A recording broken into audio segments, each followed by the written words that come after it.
दो नेता अखिलेश यादव जी और राहुल गांधी जी देंगे और आपके सवालों की जान पहले से ही नहीं है। मैं पहले गुजारिश करूंगा यादव जी को कि वो आपको संबोधित करें, उसके बाद राहुल जी कुछ कहेंगे और उसके बाद आप सवाल करेंगे। अखिलेश जी। मैं धन्यवाद देता हूं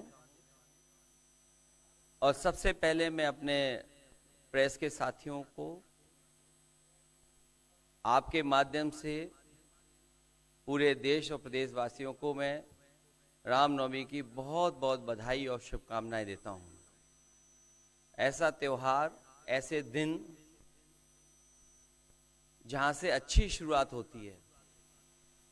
मुझे खुशी है इस बात की कि आज कांग्रेस पार्टी के नेता राहुल गांधी जी और समाजवादी पार्टी की आज हम मिलकर के प्रेस कर रहे हैं।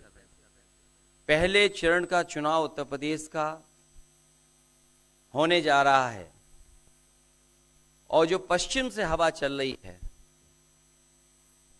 वो पूरे के पूरे उत्तर प्रदेश और देश के माहौल को बदलने जा रही है। आज गाजियाबाद में बैठे हैं। इस बार भारतीय जनता पार्टी को गाजियाबाद से लेकर के गाजीपुर तक इंडिया गठबंधन सफाया करने का काम करेगा।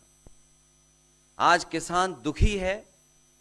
तमाम जो वादे किए थे, भारतीय जनता पार्टी की हर बात झूठी निकली।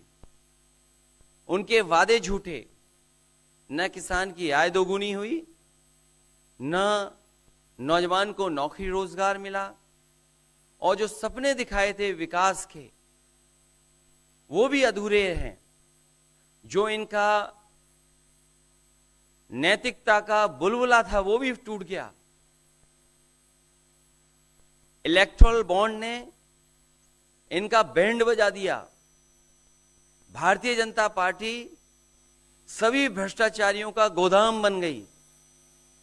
न केवल भ्रष्टाचारियों को ले रहे हैं, बल्कि भ्रष्टाचारियों ने जो कमाया है उसको भी अपने साथ रख रहे हैं।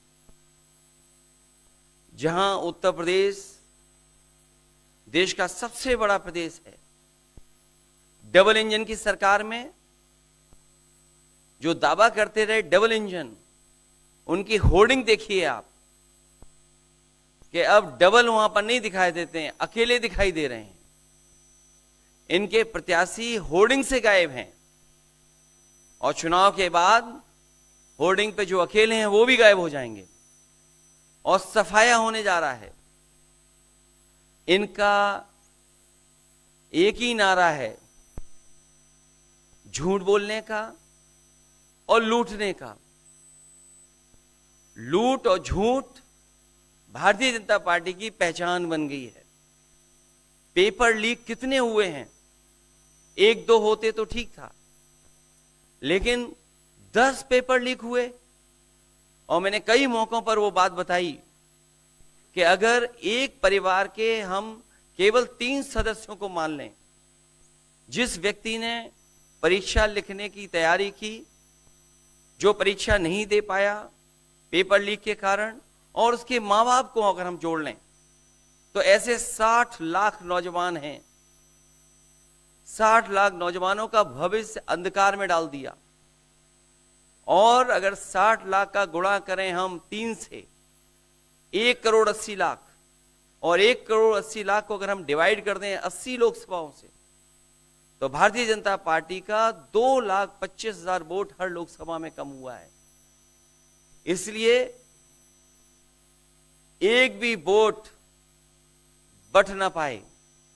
जहां हमें मतदान करना है वहीं मतदान के दिन हमें सावधान भी रहना है। अगर हम सावधान रह करके मतदान करेंगे और अपने बूथ की चौकीदारी करेंगे तो भारतीय जनता पार्टी का सफाया होगा। आने वाले चुनाव में, ये देश का चुनाव है, देश की जनता बदलाव चाहती है और बदलाव की हवा पश्चिम से उत्तर प्रदेश से चल रही है। और मुझे पूरा उम्मीद है आने वाले समय में इंडिया गठबंधन और नई सरकार देश में दिखाई देगी। शुक्रिया अखिलेश जी। राहुल जी।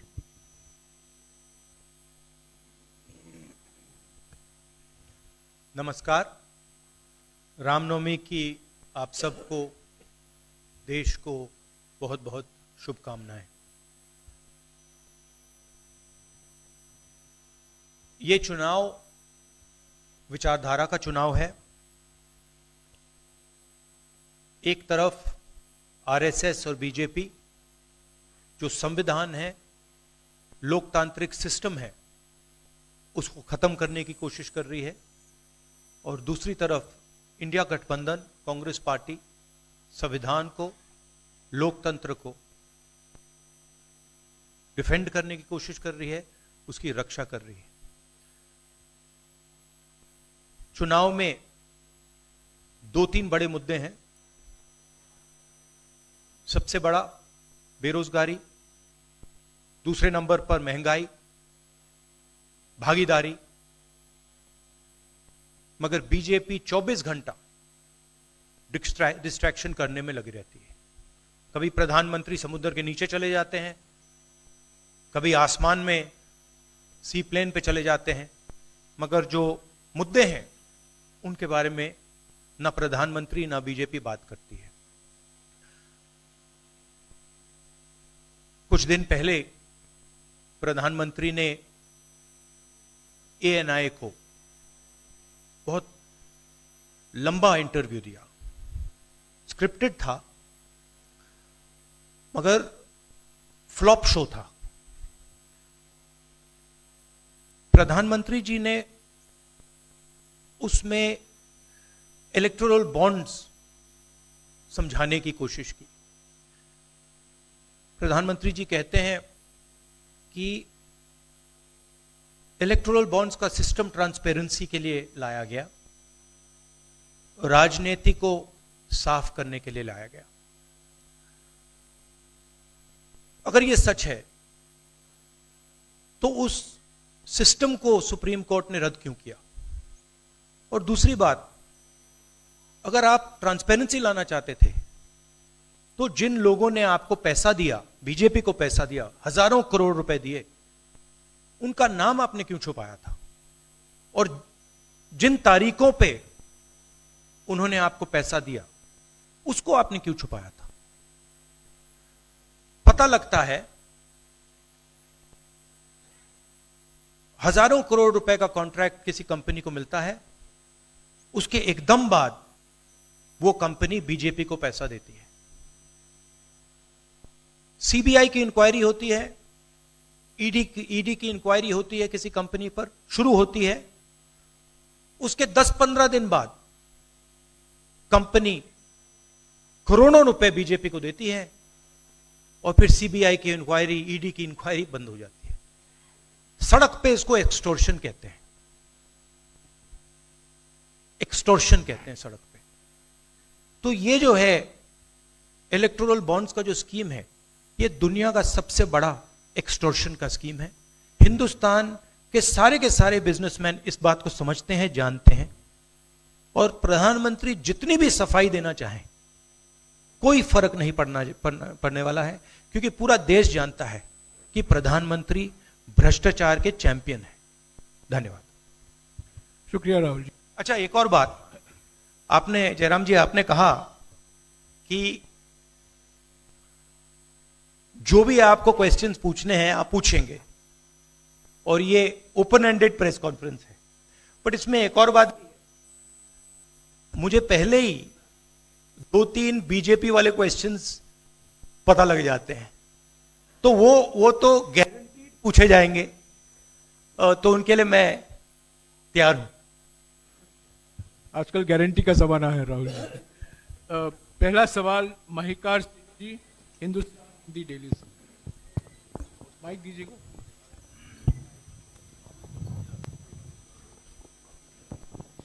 राहुल जी, स्वागत है आपका। दोनों नेताओं, जबकि आज प्रचार का पहला चरण समाप्त होने वाला है, आपने मेरे मित्रों को थोड़ा सा कसरत करा दी। वो दिल्ली से यहाँ आए हैं, आपने गाजियाबाद में ही क्यों पीसी की? यूपी और दिल्ली छोड़ के गाजियाबाद में पीसी हो रही है। दूसरा सवाल ये है राहुल जी से कि लोग तो गुजरात छोड़कर पीएम बनने के लिए बनारस आते हैं, आप बाय नाइट चले गए, तो क्या अमेठी या रायबरेली से आप लड़ेंगे? ये बीजेपी वाला क्वेश्चन है, ये पत्रकार का सवाल। पहले ही opening ball BJP question, very good, शाबाश। देखिए, अमेठी की बात कांग्रेस का डिसीजन है, जो भी मुझे ऑर्डर मिलेगा मैं वो करूंगा। सीईसी मीटिंग, हमारी पार्टी में सीईसी मीटिंग्स में ये डिसीजन लिए जाते हैं। बट पहला बीजेपी का question, good question, thank you. Amar Ujala से निशा, आप थोड़ा शांत हो जाइए यहाँ प्लीज। बहुत बहुत स्वागत है।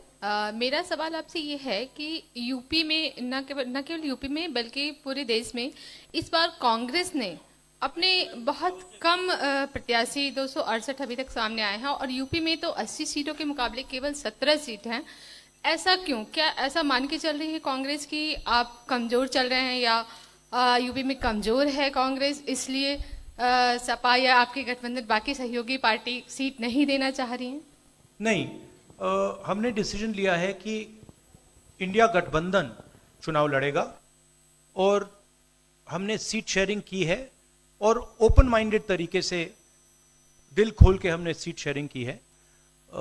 हम चाहते हैं कि थोड़ी सी हम फ्लेक्सिबिलिटी दिखाएं और ओपन माइंडेड तरीके से हम चुनाव लड़ें, इसीलिए हमने स्पेस अपने पार्टनर्स को दी है, बट इसका कोई कमजोरी का मतलब नहीं है। पीटीआई से अनवर। राहुल जी, मेरा सवाल आपसे है कि पिछले बार जो आप दोनों लोगों का गठबंधन था वो सफल नहीं हो सका उत्तर प्रदेश में। एक बार फिर आप लोग साथ आए हैं, और प्रधानमंत्री ने पिछले दिनों कहा कि ये दो लड़कों की फ्लॉप फिल्म है जो इस बार भी फ्लॉप होगी। तो आगे आप क्या उम्मीद कर रहे हैं इस गठबंधन से? उत्तर प्रदेश में कितनी सफलता मिलेगी और कितनी सीटों की उम्मीद है इस बार आप लोगों को? देखिए, मैं सीट्स का प्रेडिक्शन तो नहीं करता हूं, जनरल बात कह सकता हूं कि बीजेपी को मुझे लग रहा था 15-20 दिन पहले कि 180 तक जाएंगे, अब मुझे लग रहा है 150 तक जाएंगे। हर स्टेट में हमें रिपोर्ट मिल रही है कि हमारा चुनाव इंप्रूव कर रहा है और अंडर करंट है। जहां तक गठबंधन की बात है, यूपी गठबंधन की बात है, बड़ा पावरफुल गठबंधन है और बहुत अच्छा परफॉर्मेंस होगा हमारा उत्तर प्रदेश में। दैनिक जागरण से आदित्य त्रिपाठी। आप दोनों का बहुत बहुत स्वागत है। मेरा प्रश्न यह है कि उत्तर प्रदेश में एनडीए गठबंधन रोकने के लिए आपकी क्या रणनीति है? सॉरी, क्या? उत्तर प्रदेश में एनडीए गठबंधन को रोकने के लिए आपकी क्या रणनीति आप दोनों लोगों की? उत्तर प्रदेश में नेशनल लेवल पे मैं आपको हमारा फाउंडेशन बता देता हूं, और वही आइडियाज हम उत्तर प्रदेश में भी चलाएंगे। देखिए, पिछले 10 सालों में नरेंद्र मोदी जी ने नोटबंदी करके, गलत जीएसटी लागू करके, और जो बड़े बड़े अरबपति हैं, अदानी जी हैं, उनका पूरा सपोर्ट करके जो रोजगार पैदा करने का सिस्टम था उसको उन्होंने खत्म कर दिया है। तो सबसे पहला काम जो रोजगार हिंदुस्तान के युवाओं को मिलना चाहिए, उसको एक बार फिर स्ट्रेंथन करने का है। उसके लिए हमने अपने मैनिफेस्टो में 2-3 आइडियाज दिए हैं। एक आइडिया रेवोल्यूशनरी आइडिया है, राइट टू अप्रेंटिसशिप। तो जो अमीर घर के बच्चे होते हैं वो अप्रेंटिसशिप करते हैं, ट्रेनिंग मिलती है, पेड ट्रेनिंग होती है। तो हमने डिसाइड किया है कि हिंदुस्तान के उत्तर प्रदेश के सब ग्रेजुएट्स को, डिप्लोमा होल्डर्स को हम अप्रेंटिसशिप का अधिकार देंगे। जो भी अप्रेंटिसशिप करना चाहेगा उसको प्राइवेट सेक्टर में, पब्लिक सेक्टर में, सरकार में अधिकार मिलेगा, अप्रेंटिसशिप का अधिकार मिलेगा, ट्रेनिंग होगी और 1 लाख रुपए साल का, 8,500 रुपए महीने का उस युवा के बैंक अकाउंट में हम डालेंगे। और ये करोड़ों युवाओं के लिए हम अधिकार दे रहे हैं। इससे एक ट्रेन्ड मैन पावर तैयार होगा, प्राइवेट कंपनीज को भी इसका फायदा होगा, सरकार को भी इसका फायदा होगा, और एक प्रकार से युवाओं के लिए ये एक जॉब मार्केट में एंट्री का सिस्टम हो जाएगा। दूसरी चीज 30 लाख सरकारी रोजगार हैं जो नरेंद्र मोदी भर नहीं रहे हैं, वो वैकेंसीज हम युवाओं को देने जा रहे हैं। पेपर लीक की बात हुई है, उसके लिए हम कानून बनाएंगे, उसको हम खत्म कर देंगे। तो ये बात हुई युवाओं की। एक और हमारा आइडिया, क्रांतिकारी आइडिया, और ये उत्तर प्रदेश की महिलाओं को बहुत फायदा मिलेगा इससे। हर गरीब परिवार की हम लिस्ट बनाएंगे और हर गरीब परिवार में से हम एक महिला को चुनेंगे और उसके बैंक अकाउंट में महीने के 8,500 रुपए, साल के 1 लाख रुपए सरकार हर महीने बैंक अकाउंट में डालने जा रही है। किसानों की बात, किसान सिर्फ 2 चीजें मांग रहा है। नरेंद्र मोदी से 10 साल मांगा, हमें सही दाम दिलवा दीजिए, और जैसे आपने 16 लाख करोड़ रुपए, मतलब 24 साल का मनरेगा आपने अदानी जैसे लोगों का माफ किया, वैसा ही आप हमारा भी माफ कर दीजिए। और नरेंद्र मोदी मना करते हैं, उन पे फायरिंग करवा देते हैं, उनको डरा देते हैं। तो हमने लीगल एमएसपी का निर्णय ले लिया है। हिंदुस्तान में पहली बार लीगली गारंटीड एमएसपी होगी और हम उनका, किसानों का कर्जा माफ करने जा रहे हैं। यही मेन मुद्दे हैं चुनाव में। बीजेपी का मैनिफेस्टो देखेंगे तो उसमें आपको उसका जो फाउंडेशन है, 2 चीजें हैं। एक कि वो शायद 10-15 साल बाद ओलंपिक गेम्स इंडिया लाएंगे, और दूसरा 1 या 2 व्यक्तियों को वो चांद पे पहुंचा देंगे। तो ये बेसिकली चुनाव चल रहा है। शुक्रिया राहुल जी। अगले 3-4 सवाल आप कृपया अखिलेश जी से पूछेगा। ANI से शालिनी।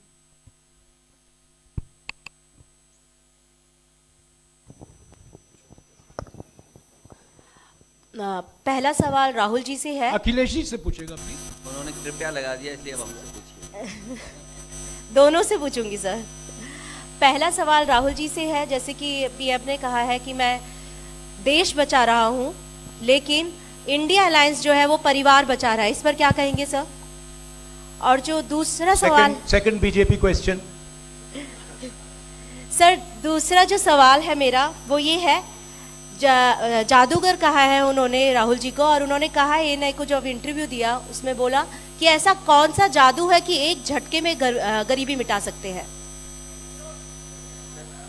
मैं जानना चाहता हूं ऐसा कौन सा जादू है कि एक झटके में गरीबी मिटाई जा सकती है।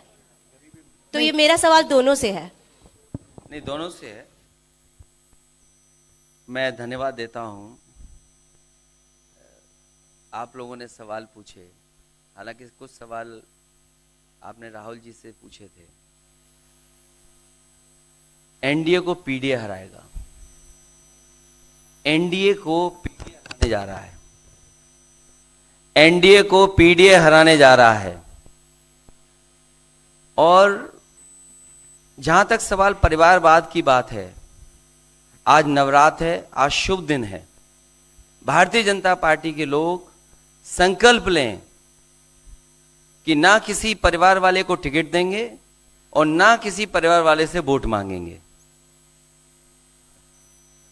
और गाजियाबाद में कार्यक्रम इसलिए किया है क्योंकि हम दोनों लोगों ने संकल्प लिया है। वो तो इंडिया गठबंधन का नाम भी ठीक से नहीं ले पाते हैं। INDI ये तो इंडिया होता है, इंडी कब से हो गया? यहां से सफाया होगा गाजीपुर तक। जो 14 में आए थे वो 24 में चले जाएंगे, और यूपी वाले स्वागत भी अच्छा करते हैं और इस बार तो ढोल नगाड़ा और सब कुछ की तैयारी है। इस बार विदाई भी बहुत शानदार होने जा रही है। टाइम्स नाउ भारत रंजीता अखिलेश जी से। जो आपने जो गरीबी को एक झटके में मिटाने की बात की, देखिए ये कोई नहीं कह रहा है कि गरीबी को एक झटके में मिटाया जाएगा। हम ये कह रहे हैं कि गरीबी को गहरी चोट पहुंचाई जा सकती है, और तरीके मैंने आपको बताए हैं। नरेंद्र मोदी जी ने पूरा का पूरा फोकस 22 लोगों पे किया है, 22-25 लोगों पे किया है। आज की सच्चाई है कि 22 लोगों के पास उतना धन है जितना 70 करोड़ लोगों के पास है। गरीबी का यह भी कारण है कि नरेंद्र मोदी जी ने सारा का सारा धन कॉन्सेंट्रेट कर दिया है, 20-25 लोगों को पकड़ा दिया है। मैं जाति जनगणना की बात कर रहा हूं और मैंने ये बात बहुत बार उठाई है। भागीदारी की बात होती है। हिंदुस्तान के किसी भी इंस्टीट्यूशन में आपको ना पिछड़े वर्ग के लोग मिलेंगे, ना दलित मिलेंगे, ना आदिवासी मिलेंगे, ना गरीब जनरल कास्ट के लोग मिलेंगे। मैंने मीडिया के बारे में बात उठाई। मीडिया में आपको बड़े बड़े एंकर्स दिखते हैं। आपको मीडिया की कंपनीज के मालिक की लिस्ट निकालिए, आपको दिख जाएगा कि उधर ना एक पिछड़ा मिलेगा, ना एक दलित मिलेगा, ना एक आदिवासी मिलेगा। तो हम क्रांतिकारी काम करने जा रहे हैं। जाति जनगणना, महिलाओं को गरीब महिलाओं को 1 लाख रुपए, युवाओं को अप्रेंटिसशिप का कानून, अप्रेंटिसशिप का अधिकार, उनके बैंक अकाउंट में 1 लाख रुपए, किसानों को एमएसपी। तो ये सब गरीबों को पैसे देने के तरीके हैं। नरेंद्र मोदी जी ने पिछले 10 साल में गरीबों को कुछ नहीं दिया, तो ये हम करने जा रहे हैं। हाँ रंजीता, अखिलेश जी से। हाँ, अखिलेश जी से ही सवाल है। राहुल जी ने अभी जितनी भी चीजें कही, अखिलेश जी से नहीं, मैं सवाल पहले जितनी भी चीजें कही वो तमाम चीजें कांग्रेस के घोषणा पत्र में है। क्या इंडिया गठबंधन का अपना कोई साझा जो है वो मैनिफेस्टो होगा? अखिलेश जी, क्या जो राहुल जी कह रहे हैं क्या वही तमाम चीजें सपा की भी है, या सपा कुछ अलग भी घोषणाएं कर रही है चुनाव में? इंडिया गठबंधन नई उम्मीद है, और जैसा कि राहुल जी ने कहा कि उनके मैनिफेस्टो में बहुत सारी चीजें हैं जिससे गरीबी दूर की जा सकती है। उसी से जोड़ करके मैं ये कहना चाहता हूं कि जिस समय हमारा देश का किसान खुशहाल हो जाएगा, जिस दिन देश के किसान को अपनी लाभकारी मूल्य मिलने लगेगा फसल का, और मैं समझता हूं जितने भी राजनीतिक दल हैं और खासकर जो इंडिया गठबंधन के साथी हैं, वो ये बात कह रहे हैं कि हम एमएसपी की गारंटी देंगे या किसानों को लाभकारी मूल्य देंगे, और जिस दिन भारत सरकार किसानों की आय बढ़ा देगी, गरीबी दूर होना शुरू हो जाएगी। और मैं कई मौकों पर कह रहा हूं कि जाति जनगणना भी एक हमारा मुद्दा है। बिना सामाजिक न्याय के, बिना जाति की गैर बराबरी खत्म किए हुए हम अपने समाज को आगे नहीं बढ़ा सकते। और जैसा राहुल जी ने कहा कि खुशहाली के लिए जाति जनगणना जरूरी है, तो जाति जनगणना, सामाजिक न्याय और पीढ़ी की लड़ाई को लेकर के हम चलेंगे। उससे गरीबी भी दूर होगी और मान सम्मान भी मिलेगा। विक्रांत, एक चीज और देखिए, ये जो हमारा मैनिफेस्टो है, ये जरूर कांग्रेस पार्टी का मैनिफेस्टो है, मगर इसमें जो आइडियाज हैं वो इंडिया गठबंधन उनकी आइडियोलॉजी के आइडियाज हैं। और अगर समाजवादी पार्टी का कोई सजेशन हो या किसी और भी इंडिया गठबंधन की पार्टी का सजेशन हो, उसको हम सब ऑन बोर्ड करेंगे। तो हमारा मतलब जॉइंटली काम होता है। हम बातचीत करके, कंसल्ट करके काम करते हैं और फ्लेक्सिबिलिटी दिखाते हैं। और हम लोग G20 की तरह नहीं है, केवल 2 का चलता हो, बाकी सब 0 हो। अखिलेश जी समझने में वक्त लगेगा। अखिलेश जी, G20। अखिलेश जी, एक मिनट अखिलेश जी, अखिलेश जी को बुलाया है। अखिलेश जी, विक्रांत। अखिलेश जी, राहुल जी, आप दोनों लोग, अखिलेश जी सामने, अखिलेश जी, राहुल जी, आप दोनों लोग 2017 में साथ आए थे। दोनों ने लखनऊ में प्रेस कॉन्फ्रेंस भी की थी, लेकिन 19 और 22 में आप दोनों अलग अलग हो गए, 24 में फिर साथ आए हैं। आखिर क्या वो मोमेंट क्या था जब दोनों के दिल में आया कि हाँ हमको साथ आना चाहिए, जरूरी है? 7 साल बाद दोनों के दिल में कब ये मोमेंट आया कि हाँ चलना है साथ? मूवमेंट क्यों बताना, हम साथ आ गए और साथ आ गए, यही मूवमेंट है।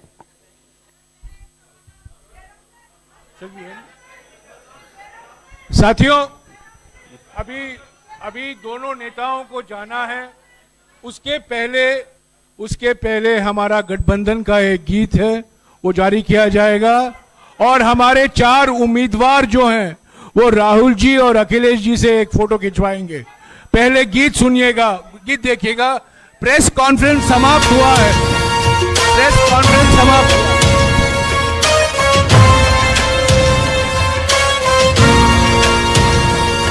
गठबंधन है ये इंडिया का गठबंधन है, ये इंडिया का गठबंधन है। दिल्ली में प्रवेश की खातिर राहुल और अखिलेश की खातिर संविधान बचाना है तो वोट करो इस देश की खातिर। उम्मीद किसानों की इनसे, मजदूरों की आस यही है। देश बदलना है इनको ही, बहनों का विश्वास यही है। जन जन की आवाज यही है। दिल्ली में प्रवेश की खातिर राहुल और अखिलेश की खातिर वोट करो इस देश की खातिर। वोट करो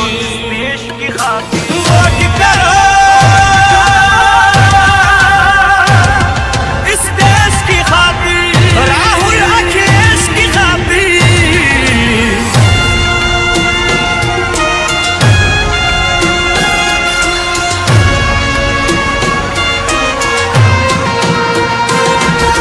जान बचाए लोकतंत्र को अब तो इन्हीं से आशा है। सच पूछो तो इनका जीवन समाजवाद की परिभाषा है। अब भारत का नारा यही है। दिल्ली में प्रवेश की खातिर राहुल और अखिलेश की खातिर वोट करो इस देश की खातिर। गठबंधन है ये इंडिया का गठबंधन है, ये इंडिया का गठबंधन है।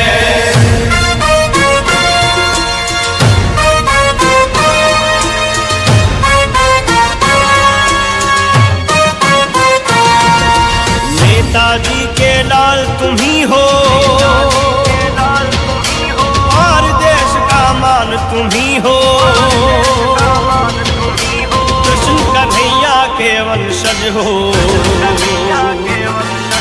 यदुकुल का सम्मान तुम ही हो। अब धर्म युद्ध को लड़ना है तो दिल्ली में प्रवेश की खातिर राहुल और अखिलेश की खातिर वोट करो इस देश की खातिर। गठबंधन है ये इंडिया का गठबंधन है, ये इंडिया का गठबंधन है।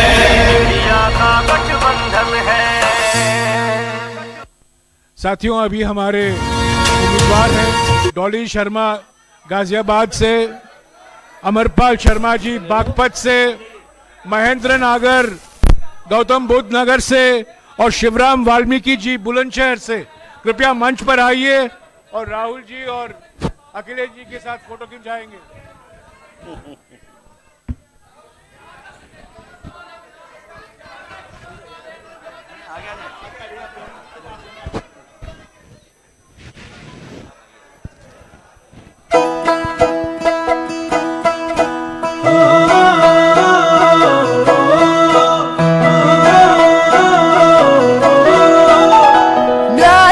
बात करे देश की जरूरत है, हक की जो बात करे देश देता हिम्मत है। युवाओं में जाकर एक जज्बा जगाकर हम नौकरियां पक्की करेंगे, किसानों के हक में जुड़े हम रहेंगे, हर एक की तरक्की करेंगे। आबादी है आधी